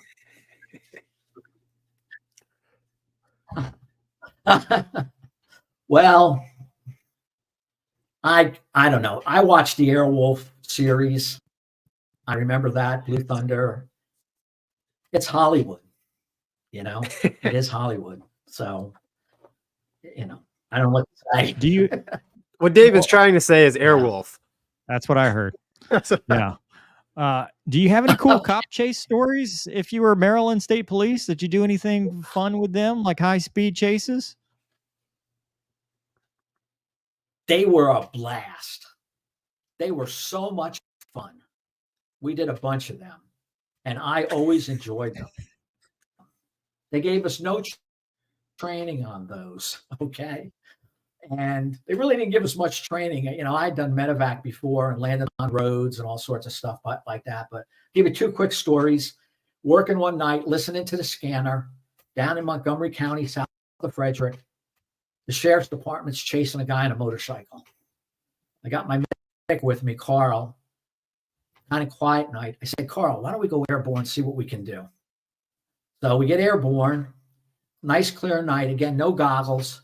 And we can see the motorcycle on a state road heading our way. So Carl's on the radio. We have an infrared camera and we have a night sun. I plot a little bit of a intercept, and we intercept he comes off the state road and he gets on the interstate. And I pick him up right then and there. And Carl turns on the night sun. The guy stops the motorcycle, gets off, puts his hands on the ground, spread eagle, while we're hovering. And he surrendered to us. And we stayed there until the sheriff and the state police and the whole army came in to capture the guy. That was really cool. That's Airwolf. Really cool. That's Airwolf. That's straight out of Airwolf. Sorry. Yeah, that's exactly. But a lot of times on the high speed chases, we would let the troopers in the car, the law enforcement in the car, when there was an intersection, you know, the guy's making a right turn, he's in the next lane, you're coming up to this, coming up to that, you know. But we had another instance again. Carl and I did a lot of work together. One night, local sheriff is looking for some car thieves. So we get airborne, and they have us search this huge farm field with the infrared camera. He's doing that. I'm using the night sun, and the camera's pretty good. We're at about 500 feet, and we're looking at a tree line or shrub line separating two fields, and he picks up a hot spot. And we've learned that it could be a deer laying, could be a manhole cover, sewer, whatever. But I'm hovering about 30 feet, and Carl's got him on the FLIR. I can't see him in the thick brush, but I got the night sun on him. The sheriff's deputy with K9 is off in another field, and all of a sudden Carl sees an arm move. And he goes, he's there. I said, great. He goes, why don't you land and let me get him? I said, no, I'm not going to let you land. You got no backup, and we don't know what this guy has. So we hold him there. Sheriff's deputy, get him on the radio, and they let the dog go. And you can hear in the radio, from the sheriff's deputy's radio, the perpetrator going, not the dog, not the dog. And the dog went in there, and like that, it was just hilarious. We got back to the base, our base, and they came by and dropped off a pizza for us. So that was really nice. Yeah. Yeah. Yeah. That's a good looking helicopter. Yeah. We ended up, yep. That's a good looking helicopter. Yeah. That's actually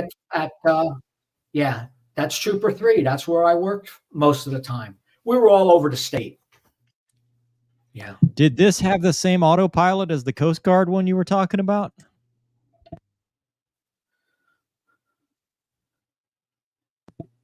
No, this only had a 3-axis autopilot, pitch, roll, and yaw. It had a digital flight director and an analog stabilization system. So they didn't always talk together very well. The Coast Guard had digital on both sides. But it was a good IFR platform. And Carl and I actually worked the day they caught the DC sniper. Oh, wow. We worked that night. That was the one time I put the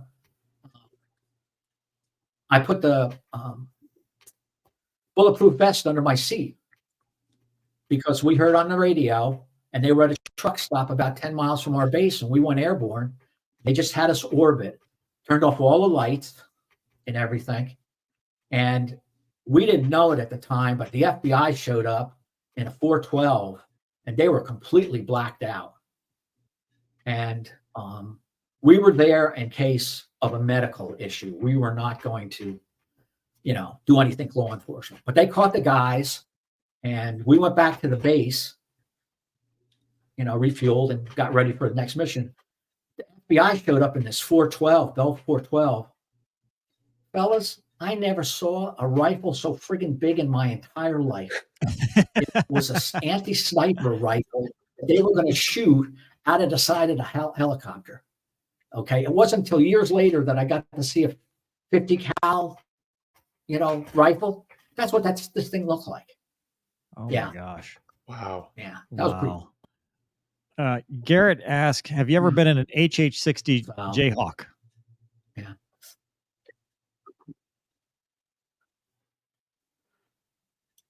I've been in it, but I've never flown in one. No. Gotcha. Have you ever flown a Hughes 500? No, I wish I did. I think they're really cool, and I would love to learn or get some time in it. And I've also never flown a tandem helicopter like a Chinook, because that's a little bit different the way that whole thing works. Yeah. Chinooks actually fly and are more stable flying sideways than forward and backwards. Wow. So it's what? Because one rotor, but if they're flying sideways, they're in clean air the whole time, which is kind of weird. I also never got a chance to fly a tilt rotor. I'd love to do that after they get it fixed. No, you said you're a CFI. Have you done a lot of teaching? Have you taught in like R-44 Robinson helicopters or anything? No. I was an instructor in the Air Force. I was an instructor in the Coast Guard, and I got those ratings in the Air Force. They actually let me use the aircraft to get ratings. And then I was an instructor with MSP. But we have a flight school down the ramp from us at Frederick Airport, and that's what they do. But I give you a lot of credit, Mover, for flying one of those, because they look awful tiny, and I don't know that much about it. I know you have to have a special training and all sorts of that. SFAR-73. Yeah. Do you have any, do you fly for fun at all, or just the SIC stuff? Just the SIC stuff. Yeah. Let's see from the crowd. John says the air unit and you pilots are angels over our shoulders, and we can't thank you enough for your service. Thank you, Dave, from all of us boots on the ground. Well, I really appreciate that, but we're just one small chain from the first guy that shows up at an accident to the doctor at the hospital. We just do one little small part. And I have a lot of respect and admiration for the ground troopers. We would come back from Baltimore at shock trauma, where we took most of our patients, 3 o'clock in the morning on the interstate, a lone trooper's making a traffic stop. I think that's freaking scary. I really do. Yeah. We would kind of hang around, orbit, because you just never know. So has Maryland switched helicopters? I thought I read that they're getting AW-139. Are they going to the Leonardo helicopter? Yeah, they bought a bunch of AW-139s, and it's not been always. It's kind of overkill, really, for what they want. It's a huge helicopter. They had to. It wasn't certified for single pilots, so they had to hire a whole other group of pilots. So they fly 2 pilots. They fly 2 paramedics in the back. The pilots are still civilian, but the paramedics are troopers.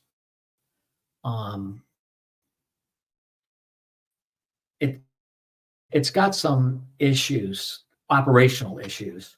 Ending is if they fly it over a certain gross weight, their maintenance doubles as far as inspections. And they're not really good for off-road. I mean, we would land in fields all the time. And I understand they don't do that because of the footprint and how heavy the helicopter is. But I didn't get, I retired before that was coming. Yeah. Wow. So. Wow. Steve says, how Very bad is expensive static to operate. electricity? Yeah. How bad is static electricity from rotor wash over the water, or is it not an issue? It can be. It can be really an issue. Over water or over land when it's cold and dry and not a lot of humidity, you have to let the rescue device, hook, basket, whatever, touch the ground and discharge. Yeah, we used to teach that. Because of my Coast Guard experience, I set up the rescue operations at MSP and did a lot of the training. But yeah, you'll get yourself a good shock. I guess there's a video of a Navy H-53 doing vert rep on it, behind a ship. I don't know what kind of ship it was. And the crewman on the deck didn't let the hook touch. And he got such a shock. He got knocked on his butt and hurt pretty bad because it's the size of the helicopter that creates the static electricity. Little helicopter, little static electricity. 53s, Gonky, they're big helicopters. Yep. Yeah. So. Yeah. Do you have any thoughts on the new Halo Next pilot training program that they're doing? I don't know enough about it. I know I really don't. I understand though now everybody goes to T6s and then you can go to helicopters or bombers. Yeah. So people come out of there with, some fixed one. I don't know enough about it. I have to do some research for the next time if you want. Yeah, absolutely. Doug, we've got an article. We wanted to bring this up with you here because this was something interesting. A Canadian helicopter was harassed by Chinese fighter jets. Go, Douglas.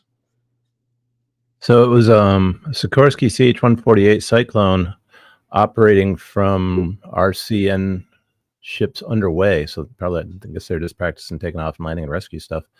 And they were repeatedly intercepted by Chinese J-11s in an unsafe manner.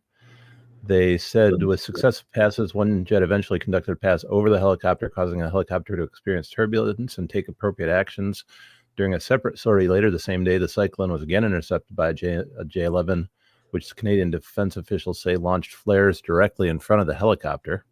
The helicopter pilot had to maneuver to avoid flares and reduce the risk of ingesting a flare into the helicopter's rotors and intakes. And the Chinese say that they were infringing, and the Canadians say that they were in international airspace. And that's a video of something else. Wow.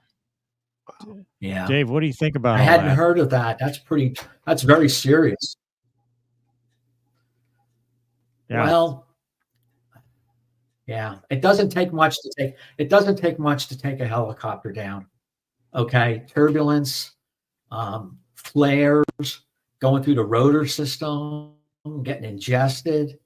I mean, and they can maneuver pretty good, but they have no real defense. Yeah, I think when this I was guy with the Air Force, they stayed low, right? Close to the water. Yeah. That's what I would do. I'd get down, 5 feet over the water and make him come down to me. That's basically all I could do. And then just, keep an eye on him. What I was going to say was when I was at Homestead, we had a combat SAR mission. We were supposed to deploy to Korea, And we got some briefings about helicopters and red flag. And it was very eye-opening. They had some helicopters participate in red flag during CSAR exercises. And F-15s had a real hard time with us, supposedly. They couldn't pick us up on the radar because we were flying 10 feet off the desert floor. And after one day of that, they made the crew turn on their top anti-collision light to see them. And what we were told, I did not participate, but this was what the brief was: turn into the fighter and make him get steep. Okay? Make him get steep and turn into him. And just constantly do that and stay as low as you can.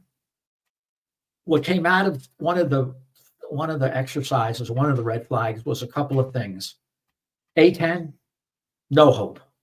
A-10 get on you, you're done. You might as well land and surrender, because they're down there with you and they're turning with you.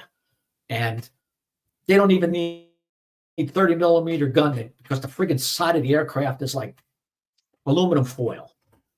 The fighter guys, F-16s, they didn't, I guess, Mover, they didn't like to get steep, right? Yeah. So what they decided to do after this exercise was the F-15s and F-16s, they came across helicopters, they were going to drop CBUs, cluster bomb units, on us. Yeah. Wow. That's how they weren't going to try to get down and use the gun or anything like that. They didn't want to get that close to the ground. So yeah. In that case with that guy, I'd get down I'd be skimming the water and turning into him and seeing if the guy would get down. What do you guys think? What would you do? AIM-9X. Would that deter you if the helicopter was 10 feet off the ground or off the water? Laser bomb, LGB, moving target. Yeah. I mean, Okay. missile technology now is a lot different than the 80s, though. Yeah. I mean, I'd be shooting AIM-9 at him. I don't know. The AIM-9's having a hard time with the balloons. It might have a hard time with a helicopter, man. The laser bomb, just stay there at 20,000 feet, eating your chicken, just scene track it, scene track it, auto lays, and let it do its thing. Yeah. Steve says you should review Deadly Encounter. Awesome helicopter flying. Have you seen that movie, Dave? No, I haven't. Yeah, I will look for that. Yeah, I don't know that one. Bob says in a 53 squadron. Yeah, I don't know who that is. Yeah. He used to do externals a lot. The static discharge was no joke, I guess, in a 53, huh? Oh yeah. Oh yeah. Yeah. Yeah, I remember they used to tell us to ground it. Really? You had to ground it first before you. Nothing to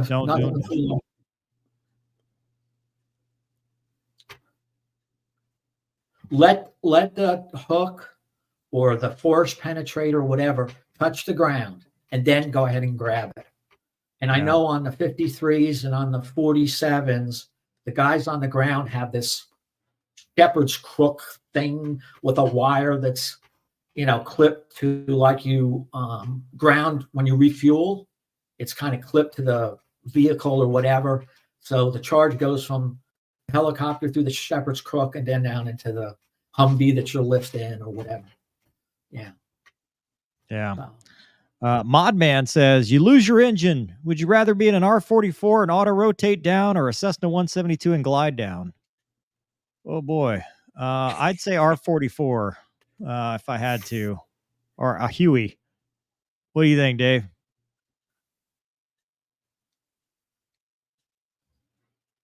Yeah, I don't have any, that's your answer, or that's your question, Mover. I don't have any time in a 44, and I've only got a little bit of time in a 172 with my son. So I really don't know. I would do it in a Huey. Yeah. Is it true that the Huey had so much energy that you could like take back off and turn around? I mean, you could in an auto. Oh yeah. Yeah. Instructors could do an auto rotation and touch down and have so much energy they could pick it back up to a hover. That was a high inertia rotor system. Those friggin' blades were very, very heavy. And Bell took a Jet Ranger and put weights on the wing tip, on the blade tips of the two blade system for an experiment. And auto rotation from a hover with no forward airspeed, Mover, you know this, is really dangerous. Okay, there's a dead man's curve there. You want to have some airspeed.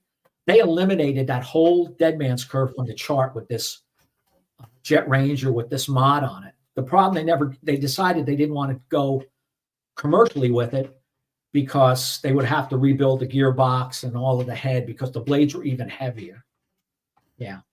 That little TH-55, though, that was not a good auto rotation aircraft because the blades were lightweight, but the shape of the fuselage was like an egg.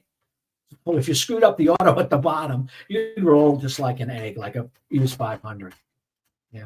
Oh, geez. So even the Dolphin, I remember doing autos in the Coast Guard Dolphin or the MSP Dolphin, and we would hit rates of 4,000 feet per minute on descent. And if you're only flying at 1,500 feet, not a lot of time to finish that auto at the bottom. Those lightweight blades, they don't have any energy. All of them now, Blackhawks, EC-135s, everybody goes to lightweight blades because they don't have to build the massive structure on the rotor head and everything. But the UE was good for training for that reason. Yeah. What was the fastest helicopter you've flown? The Dolphin, the civilian Dolphin that Mike had, didn't have a FLIR and anything like that. And with a tailwind of about 30 knots, I got up to a ground speed of 230. Oh my God, on a helicopter? That's crazy. Yeah. Yeah. Wow. Yeah. That Dolphin had a VNE of 165. But wow. Yeah, that was about it. Ryan says, how difficult is it to switch back and forth, fixed wing and rotary? What's the hardest part? I did it in the T-38 and the R-44. It's just like driving different cars. You just do whatever that day is what you do. I don't think there's any difficulty. Dave, I know you didn't fly fixed wing. Yeah, so that's I really don't know. Yeah. All right. Yeah. I did take a fella. Okay. Go ahead. One time at MSP, I took up a fella. He was the editor of Aviation Week, David North, and he was a fixed wing guy. Navy A4, flew everything under the sun. And as an editor, he flew the SR-71, he flew MiGs, all sorts of stuff. But he worked a shift with us, and I put him in the left seat. And we did a medevac, and I thought he was going to faint because we landed in an intersection between in downtown Gaithersburg with all these wires and stuff. And he looks at me and he goes, "How are you going to get out?" I said, "Well, I got in. I should be able to get out." But anyway, I let him have the controls coming back, and I let him do the landing. He never slowed down. He pointed the helicopter down, nose down, and we're screaming to the ground. And I'm saying, "David, you got to slow down. We got to come to a hover." Okay. And he never slowed down because he wasn't used to it. If we had a tail rotor emergency in the Dolphin or any other hydraulic issue, because of it had wheels, we could do a run-on landing. And that was my only time to be an airline pilot or an airplane pilot, because we would practice run-on landings, touchdown at 90 knots up to 120 on these little wheels, 3 feet off the ground. I thought I was on a skateboard going down a runway. But yeah. So I really don't know how hard it is to go back and forth. What advice do you have for an aspiring pilot that wants to fly helicopters in 2023?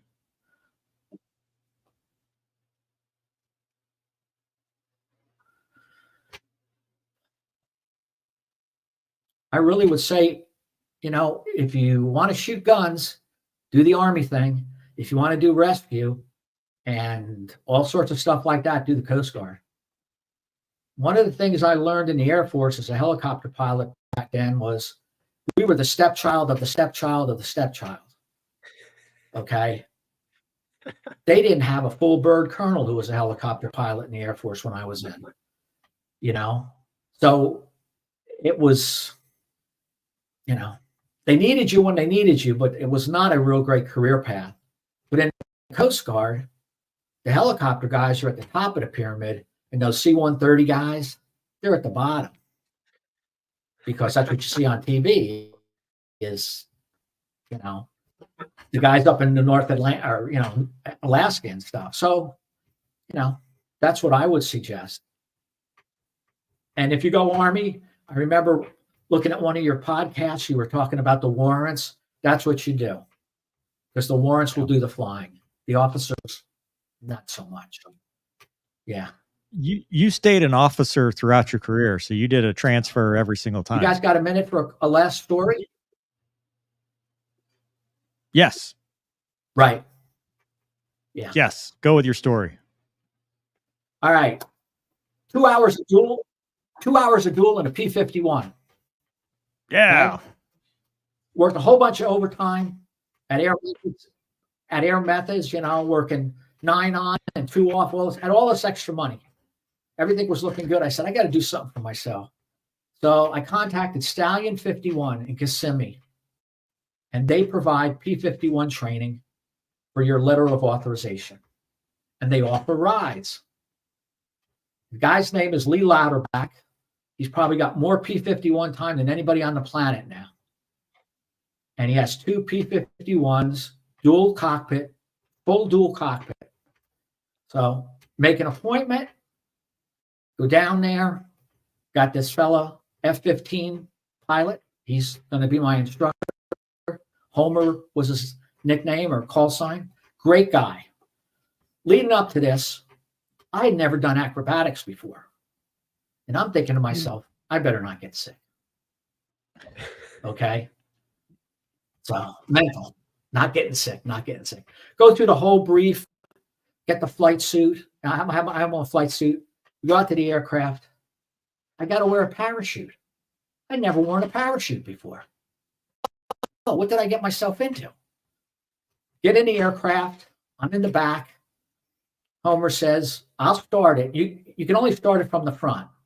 You can shut it down from the back, but you have throttles and the whole bit. Get in there, get all strapped in, the helmet. Tomcat, plane captain. Tomcat comes to me and he hands me a bag and he goes, don't you dare throw up. Don't you dare throw up in my P-51. I said, okay. Start up, take off. At 1,000 feet, he gives me the aircraft. Hey, this is pretty nice, Sounds beautiful. P-51, little sensitive in pitch, so you're always playing with the pitch trim wheel. Aileron trim, nothing. On takeoff, 7 degrees right rudder because of the torque, the P factor on that big engine. So we go down, south of Kissimmee, climb up to 800 feet, and they got a GoPro camera to film in this and the whole bit. And Homer says, let's start out with some stalls. I said, okay.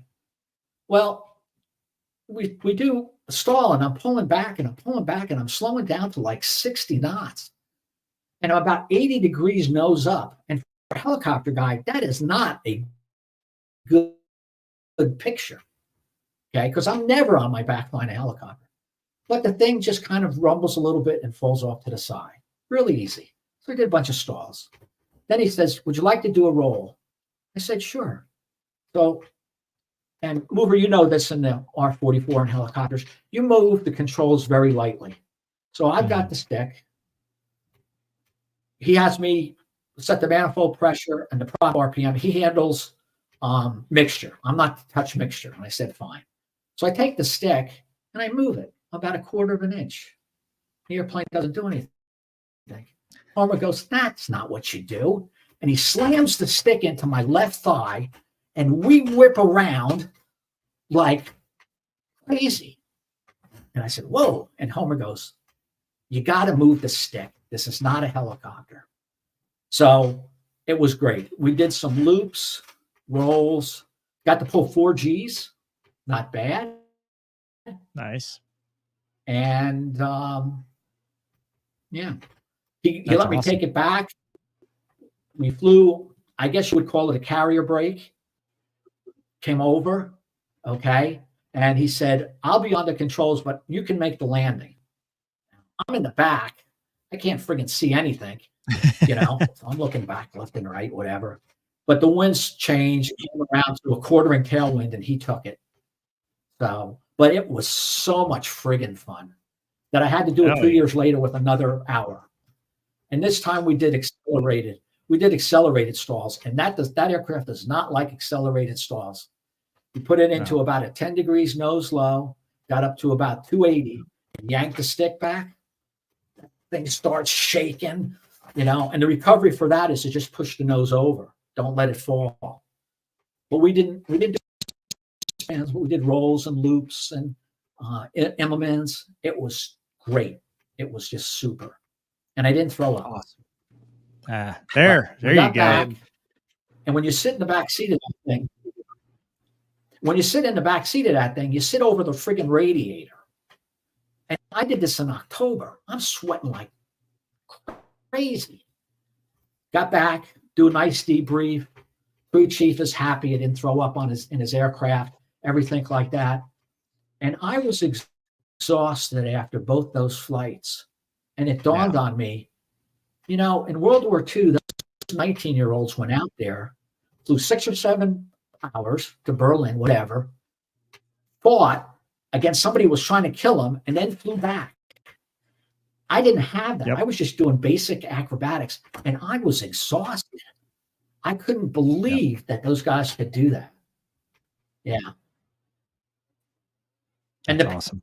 P-51 doesn't have speed brakes. If you want to slow down, you drop the flaps. That's what it does. But if you guys ever get a chance, yeah. So they have the course. You got to have 200 hours of tailwheel time to take the course. You get 15 hours of flight time and 40 hours of classroom. And then you get your letter of authorization that allows you to fly P-51 and get insurance. And I think it's about $45,000, $50,000. Yeah. They have L-39 there. They have T-6. They are U. So I've got, let's see, 215. I got about 230 hours to go before I can fly P-51. Hey, Gonky, there you go, man. Really you can live in your Airstream. It'd have to be a Corsair, man. Come on. Yeah. Oh, yeah. I love the P-51. I really do. Very professional. Yeah. Yeah. Well, Dave, it has been an honor and a privilege to hear your story, sir. Yeah, man. Thank you so much. Thank you so much, fellas. I'll be glad to come back if you wish. Show. I love listening to you guys. I'm sorry? You guys have great content. You really do. You really do. And just quickly, Gonky, what do you want different in the Super Hornet? Well, more of everything is in the 9 Gs, my dude. Didn't have. No, I don't. It doesn't need any more G. It needs. I always wish the Super Hornet had another 10,000 pounds of thrust. That's everything about that airplane was incredible. It just needed more power, or it just needed to be a little slipperier through the air. But other than that, it was pretty. I don't want to say perfect, but it's pretty darn good. Awesome. Neat. Dave, it's been a pleasure. We thank you for being on the channel. We hope to see you again soon. Thank you very much for the opportunity, fellas. And thanks for your service. I really appreciate it. Thank you, Dave. See you, man. All right. Good night, everybody.